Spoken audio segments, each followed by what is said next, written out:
എല്ലാവർക്കും ചെമ്പരത്തിയുടെ മറ്റൊരു മനോഹരമായ എപ്പിസോഡിലേക്ക് സ്വാഗതം. തൃച്ചംബരത്തേക്ക് ആംബുലൻസ് വരികയാണ്. ആംബുലൻസിന്റെ ഫ്രണ്ട് സീറ്റിൽ അരവിന്ദ് ഇരിപ്പുണ്ട്. വളരെയേറെ സങ്കടപ്പെട്ട് അരവിന്ദ് ആംബുലൻസിൽ നിന്നും ഇറങ്ങുകയാണ്. അരവിന്ദൊക്കെ ചേർന്ന് രാജേശ്വരിയുടെ ബോഡി അകത്തേക്ക് എടുക്കുകയാണ്.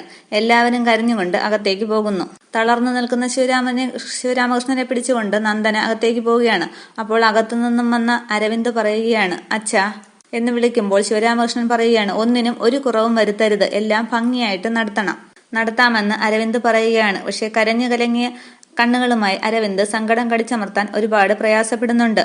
മാറി നിന്ന് ആരും കാണാതെ കരയുകയാണ് അരവിന്ദ്. അന്നേരം സുബ്രു ആനന്ദിനെ വിളിക്കുകയാണ്. ആനന്ദേ, വാ, അകത്തേക്ക് വാ, ആരും നിന്നെ തടയാൻ പോകുന്നില്ല. ഇല്ലടാ, ഞാൻ വരുന്നില്ല, ഇനി എനിക്ക് കാണേണ്ട. ആനന്ദേ, നീ എന്തൊക്കെയായി പറയുന്നത്? അങ്കിള് അപ്പോഴത്തെ മാനസികാവസ്ഥയിൽ എന്തെങ്കിലുമൊക്കെ പറഞ്ഞു എന്ന് വെച്ച് നീ വാ എന്നും പറഞ്ഞ് അകത്തേക്ക് വിളിക്കുകയാണ് സുബ്രു. അന്നേരം ആനന്ദ് സങ്കടത്തോടെ പറയുന്നു, ഇല്ല, ഞാൻ വരുന്നില്ല. സുബ്രു പറയുകയാണ്, എടാ, അമ്മയുടെ അന്ത്യകർമ്മങ്ങളൊക്കെ ചെയ്യേണ്ടത് നീയാണ്. ഇല്ല, ഞാനത് ചെയ്യുന്നില്ല. ആനന്ദേ, അമ്മയുടെ ചിതയ്ക്ക് തീ കൊളുത്തേണ്ടത് നീയാണ്. അതിനു പോലും അർഹതയും അവകാശവും ഇല്ലാത്ത ഒരു മഹാപാപിയാടാ ഞാൻ. ആനന്ദ് എന്ന് വിളിച്ച് സമാധാനിപ്പിക്കുകയാണ് സുബ്രു. അത്രയും പറഞ്ഞ് ആനന്ദ് അവിടെ നിന്നും പോവുകയാണ്. ആനന്ദ് അവിടെ നിന്ന് നടന്നു പോകുമ്പോൾ ശിവരാമകൃഷ്ണൻ പറഞ്ഞ കാര്യങ്ങളൊക്കെ ആനന്ദ് ആലോചിക്കുകയാണ്. ഇവൻ അമ്മയെ കൊന്നവനാണ് എന്നൊക്കെ സുബ്രുവിനോട് പറഞ്ഞ കാര്യങ്ങളൊക്കെ ആലോചിക്കുന്നു. പിന്നീട് അരവിന്ദ് സുബ്രുവിന്റെ വീട്ടിൽ വന്ന് പറഞ്ഞ കാര്യങ്ങളുമൊക്കെ ആനന്ദ് ആലോചിക്കുന്നു. പിന്നീട് കല്യാണി പറഞ്ഞ കാര്യങ്ങളും ആനന്ദ് ആലോചിക്കുന്നു. അച്ഛൻ മരിച്ച സ്ഥലത്ത് നിങ്ങളുടെ അമ്മയും ഉണ്ടായിരുന്നു എന്നൊക്കെ പറഞ്ഞതൊക്കെ ആലോചിക്കുകയാണ് ആനന്ദ്. പിന്നീട് കാണിക്കുന്നത് സുബ്രുവിന്റെ വീടാണ്. അവിടെ കരഞ്ഞുകൊണ്ടിരിക്കുകയാണ് കല്യാണി. അന്നേരം അനിയൻകുട്ടൻ സ്കൂൾ വിട്ട് വരികയാണ്. അനിയൻകുട്ടൻ പറയുകയാണ്, ഇവിടെ ആരും ഇല്ലേ? കല്യാണിയെ കണ്ട അനിയൻകുട്ടൻ പറയുകയാണ്, ആ, ഇവിടെ ഇരിപ്പുണ്ടായിരുന്നു. അതിനുശേഷം കല്യാണിയുടെ അടുത്തിരിക്കുകയാണ് അനിയൻകുട്ടൻ.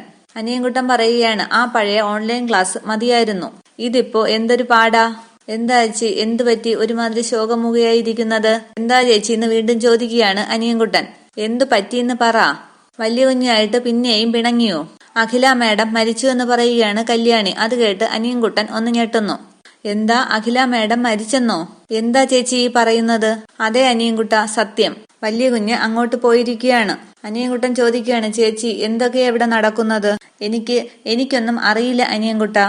അന്നേരം ഓട്ടോയിൽ ആനന്ദ് അവിടേക്ക് വരികയാണ്. അകത്തേക്ക് കയറിയ ആനന്ദിനോട് കല്യാണി ചോദിക്കുകയാണ്, വലിയ കുഞ്ഞെ, എന്തായി വലിയ കുഞ്ഞെ? ദേഷ്യത്തോടെ ആനന്ദ് പറയുകയാണ്, എന്താവാൻ, നീ ആഗ്രഹിച്ച പോലെ കാര്യങ്ങളൊക്കെ നടന്നു. അമ്മ മരിച്ചു. നീ ഒരുത്തി കാരണം എനിക്ക് എന്റെ അമ്മയുടെ ശവശരീരം പോലും കാണാൻ പറ്റിയില്ല. വലിയ കുഞ്ഞെ, ഞാനെന്ന് പറയുകയാണ് കല്യാണി. അന്നേരം കല്യാണിയെ വിരൽ ചൂണ്ടി ആനന്ദ് പറയുകയാണ്, നീയാണ് ഇതിനെല്ലാം കാരണം. നീ എന്ന് ഉറക്കെ പറയുകയാണ് ആനന്ദ്. അന്നേരം അനിയൻകുട്ടനും കരയുകയാണ്. എന്റെ അമ്മ മരിക്കാൻ കാരണക്കാരി നീയാണ്. മഹാപാപിയായ ഞാനും അതിൽ പങ്കാളിയായി. വലിയ കുഞ്ഞെ, ഞാനെന്ന് കല്യാണി പറയുമ്പോൾ ആനന്ദ് അലറുകയാണ്, മിണ്ടരുത്. എനിക്ക് നിന്റെ ശബ്ദം പോലും കേൾക്കാൻ താല്പര്യമില്ല. എനിക്ക് നിന്നെ കാണേണ്ട. എനിക്ക് വേണ്ടി മാത്രം ജീവിച്ചതാണ് എന്റെ അമ്മ. എന്നെ സ്നേഹിച്ചു തീരാതെയാണ് എന്റെ അമ്മ കടന്നുപോയത്. എന്ന് ഞാൻ നിന്നെ എന്റെ ജീവിതത്തിലേക്ക് കൂട്ടിയോ അന്നു മുതൽ എനിക്ക് എന്റെ അമ്മ ഇല്ലാതെയായി. ഇതൊക്കെ കേട്ട് സങ്കടപ്പെട്ട് കരയുകയാണ് കല്യാണി. അമ്മയെ കൊന്നുകളഞ്ഞ മഹാപാപിയാണ് ഞാൻ. അത് കേട്ട് സങ്കടത്തോടെ കല്യാണി അകത്തേക്ക് ഓടുകയാണ്. കൂടെ അനിയൻകുട്ടനും പോകുന്നു. പിന്നീട് അവിടേക്ക് സുബ്രു വരികയാണ്. സുബ്രു ചോദിക്കുകയാണ്, ആനന്ദ്, നീ എന്തായി കാണിക്കുന്നതൊക്കെ? നീ വേഗം വാ, അവിടെ തൃച്ചംബരത്ത് എല്ലാവരും നിന്നെ തിരക്കുന്നു. ഞാൻ വരുന്നില്ല. എന്താ ആനന്ദേ ഇത്? നിന്റെ വാശി കാണിക്കുന്നത് ഈ സമയത്താണോ? ഇത് വാശിയല്ല, എന്റെ തീരുമാനമാണ്. ഇതൊക്കെ അകത്തു നിന്ന് കല്യാണി കേൾക്കുന്നുണ്ട്. സുബ്രു ചോദിക്കുകയാണ്, എന്ത് തീരുമാനം?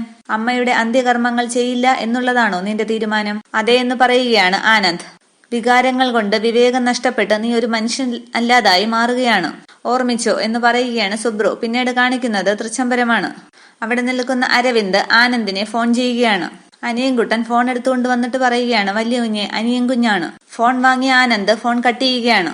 വീണ്ടും സുബ്രു പറയുകയാണ്, ആനന്ദ്, എല്ലാ അമ്മമാരും മക്കളുടെ കാര്യത്തിൽ സ്വാർത്ഥരാണ്. നിന്നോടുള്ള സ്നേഹം കൊണ്ടാണ് അഖിലാന്റി കല്യാണിയെ അകറ്റി നിർത്തിയത്. ഒക്കെ ശരിയാണ്.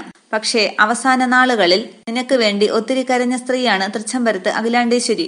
ആ അമ്മയുടെ പട്ടടയ്ക്ക് തീയെങ്കിലും കൊളുത്തിയില്ലെങ്കിൽ ദൈവം വരെ നിന്നെ ശപിച്ചു കളയും. ആനന്ദ് പറയുകയാണ്, ദൈവശാപം എനിക്ക് കിട്ടിക്കഴിഞ്ഞു. അതുകൊണ്ട് തന്നെ ഞാൻ വരുന്നില്ല. ആനന്ദ് എന്ന് വിളിക്കുമ്പോൾ ആനന്ദ് പറയുകയാണ്, അച്ഛൻ അത്രയും പറഞ്ഞ സ്ഥിതിക്ക് അന്ത്യകർമ്മങ്ങൾ ചെയ്യാൻ ഞാൻ വരില്ല. സുബ്രു പറയുകയാണ്, നീ വരണം. തൃച്ചംബരത്ത് അഖിലാണ്ടേശ്വരിയുടെ മൂത്ത മകനാണ്. നീയാണ് ആ കർമ്മം ചെയ്യേണ്ടത്. തൃച്ചംബരത്ത് അഖിലാണ്ടേശ്വരിയുടെ മൂത്ത മകൻ ആനന്ദകൃഷ്ണൻ എന്നേ മരിച്ചു കഴിഞ്ഞു. അത് അയാൾ ഡ്രൈവർ ദാസിന്റെ മകൾ കല്യാണിയുടെ കഴുത്തിൽ താലി കെട്ടിയപ്പോഴേ സംഭവിച്ചതാണ്. ഇത് കേട്ട് അകത്തുനിന്ന കല്യാണി ഒന്ന് അമ്പരക്കുകയാണ്. സുബ്രു പറയുകയാണ്, എടാ, പെറ്റമ്മയോട് കടപ്പാടോ സഹതാപമോ ഇല്ലെങ്കിൽ വേണ്ട, നാട്ടുകാരെ ബോധ്യപ്പെടുത്താനെങ്കിലും നീ വന്ന് ആ ചടങ്ങുകൾ നടത്തണം. ആനന്ദ് പറയുകയാണ്, ഞാൻ വരില്ലെന്ന് പറഞ്ഞില്ലേ. വീണ്ടും അരവിന്ദ് സുബ്രുവിനെ ഫോൺ ചെയ്യുകയാണ്. സുബ്രു പറയുകയാണ്, ദേ അരവിന്ദാണ്, ഞാൻ എന്താണ് അരവിന്ദിനോട് പറയേണ്ടത്? ഞാൻ വരില്ല എന്ന് പറഞ്ഞേക്ക്. പിന്നെ അന്ത്യകർമ്മം ആര് ചെയ്യും? അത് അവനും ചെയ്യാമല്ലോ, അവനും മകനല്ലേ. സുബ്രു പറയുകയാണ്, മൂത്ത മകൻ ജീവിച്ചിരിക്കുമ്പോൾ ഇളയ മകനല്ല അന്ത്യകർമ്മങ്ങൾ ചെയ്യേണ്ടത്. ആനന്ദ് ചോദിക്കുകയാണ്, മൂത്ത മകൻ മരിച്ചു പോയാൽ എന്തു ചെയ്യും? സുബ്രു ഫോൺ എടുക്കുകയാണ്. ഹലോ അരവിന്ദ്. അരവിന്ദ് പറയുകയാണ്, സുബ്രു അണ്ണ, ബ്രോയം വിളിച്ചുകൊണ്ട് വേഗം ഇങ്ങോട്ട് വാ, കർമ്മങ്ങൾ തുടങ്ങേണ്ട സമയം കഴിഞ്ഞില്ലേ. അരവിന്ദ്, അവൻ വരുന്നില്ല എന്നാണ് പറയുന്നത്. സങ്കടത്തോടെ അരവിന്ദ് ചോദിക്കുകയാണ്, വരുന്നില്ലെന്നോ? അവൻ ഉറച്ച തീരുമാനത്തിലാണ്. ഞാൻ എന്തു ചെയ്യും? അരവിന്ദ് പറയുകയാണ്, എന്റെ അവസ്ഥ ഒന്ന് മനസ്സിലാക്കു സുബ്രുവണ്ണ. സുബ്രുവണ്ണൻ എങ്ങനെയെങ്കിലും ഒന്ന് കൊണ്ടുവാ ഇങ്ങോട്ടത്തേക്ക്. അത്രയും പറഞ്ഞ് അരവിന്ദ് ഫോൺ കട്ട് ചെയ്യുകയാണ്. അതിനുശേഷം അരവിന്ദിന്റെ അടുത്തേക്ക് നന്ദന വരികയാണ്. നന്ദന പറയുകയാണ്, അരവിന്ദ്, പോസ്റ്റ്മോർട്ടം ചെയ്ത ബോഡിയാണ് ഇങ്ങനെ വച്ചുകൊണ്ടിരിക്കുന്നത്. അന്നേരം മറ്റൊരാൾ വന്ന് അരവിന്ദിനോട് പറയുകയാണ്, അരവിന്ദ്, ഋഷികേശ സ്വാമികൾ എവിടെയാണെന്ന് ഒരു വിവരവും കിട്ടുന്നില്ല. അരവിന്ദ് പറയുകയാണ്, വരാൻ പറ്റുന്നവരൊക്കെ വരട്ടെ. നന്ദനയോട് അരവിന്ദ് പറയുകയാണ്, നന്ദന, അച്ഛനെ നോക്കിക്കോളണേ, ഒക്കെ ശരിയാവും അരവിന്ദ് എന്നൊക്കെ പറഞ്ഞ് നന്ദന അരവിന്ദിനെ സമാധാനിപ്പിക്കുകയാണ്. അതൊന്നും ശരിയാവില്ല, ഓരോന്നോരോന്നായിട്ട് ഇങ്ങനെ അവസാനിക്കുകയാണ്. അന്നേരം ഒരാൾ വന്ന് അരവിന്ദിനോട് പറയുകയാണ്, കുഞ്ഞെ, ചിതയൊക്കെ ഒരുങ്ങിക്കഴിഞ്ഞു, ഇനിയിപ്പോ എന്ന് പറയുമ്പോൾ അരവിന്ദ് പറയുകയാണ്, വരട്ടെ, ഞാൻ പറയാം. നന്ദന പറയുകയാണ്, അരവിന്ദ്, ഞാൻ പറഞ്ഞില്ലേ, പോസ്റ്റ്മോർട്ടം ചെയ്ത ബോഡിയാണ്, ഇനിയും വൈകിയാൽ. അരവിന്ദ് പറയുകയാണ്, നന്ദന, ഒരു അരമണിക്കൂർ കൂടി നീ അകത്തേക്ക് പോ എന്ന് പറഞ്ഞ് നന്ദനെ പറഞ്ഞയക്കുകയാണ് അരവിന്ദ്. അതിനുശേഷം അവിടെ തന്നെ തളർന്നിരിക്കുകയാണ് അരവിന്ദ്. അതിനുശേഷം അരവിന്ദ് അന്ന് രാത്രി അഖിലാണ്ടേശ്വരിയോട് തർക്കിച്ച കാര്യങ്ങളൊക്കെ ആലോചിക്കുകയാണ്. ഡ്രൈവർ ദാസിനെ കൊന്നത് തൃച്ചംബരത്ത് അഖിലാണ്ടേശ്വരിയാണെന്ന് നീ വിശ്വസിക്കുന്നുണ്ടോ എന്നൊക്കെ അഖിലാണ്ടേശ്വരി ചോദിച്ച കാര്യങ്ങൾ അരവിന്ദ് ആലോചിക്കുകയാണ്. പിന്നീട് കാണിക്കുന്നത് പ്രിയങ്കയാണ്. ശ്രീനി പ്രിയങ്കയോട് ചോദിക്കുകയാണ്, എന്താ പ്രിയങ്കെ, മുഖത്ത് ചന്ദ്രബിംബം ഉദിച്ചതുപോലെ ഒരു തിളക്കം? സന്തോഷം ഉണ്ടാകാതിരിക്കോ ശ്രീയേട്ടാ? മുഖ്യശത്രു പടനിലത്തിൽ ഉണ്ടെങ്കിലും ഒരു താൽക്കാലിക ശത്രുവിനെ തന്ത്രപൂർവ്വം കാലപുരിക്ക് അയക്കാൻ കഴിഞ്ഞില്ലേ? അത് ചെറിയ സന്തോഷം വല്ലതും ആണോ? ശ്രീനി പറയുകയാണ്, ഇടയ്ക്ക് വന്നു കയറിയ ഒരു കഥാപാത്രം വളരെ മനോഹരമായി തന്മയത്വത്തോടെ അവരുടെ വേഷം ആടി തകർത്ത് അണിയറയിലേക്ക് മടങ്ങി. പ്രിയങ്ക പറയുകയാണ്, മടങ്ങിയതല്ല, നമ്മൾ മടക്കി അയച്ചതല്ലേ. മനോഹരമായ ഒരു യാത്രയയപ്പ്. എന്നാലും ഞാൻ ആലോചിക്കുകയായിരുന്നു, ഈ രാജരാജേശ്വരിയുടെ ഒരു നക്ഷത്രഭാഗ്യമേ. മഹാമാളവ്യയോഗമുള്ള നക്ഷത്രത്തിലാണ് അവരുടെ ജനനം. തീപ്പട്ടടയിൽ മഹാരാജാക്കന്മാരെ പോലെ ചന്ദനമുട്ടിയിൽ ശരശയ്യ. കത്തി അമരുമ്പോഴും ശവം കരിഞ്ഞ ഗന്ധമല്ല, ചന്ദന സുഗന്ധം. പുണ്യം ചെയ്ത ജന്മം അല്ലേ ശ്രീയേട്ടാ? ഇതിൽ പരം എന്ത് സൗഭാഗ്യമാണ് അവർക്ക് കിട്ടാനുള്ളത്? ഇതൊക്കെ പറഞ്ഞ് ചിരിക്കുകയാണ് അവർ രണ്ടുപേരും. പിന്നീട് ശ്രീനി പറയുകയാണ്, എനിക്കതൊന്നുമല്ല, മറ്റൊരു തമാശയോർത്താണ് ചിരി വരുന്നത്. ചത്തുകിടക്കുന്നത് സ്വന്തം ഭാര്യയല്ലെന്ന് പോലും അറിയാതെ നെഞ്ചുപൊട്ടി കരയുകയാണ് ശിവരാമൻ.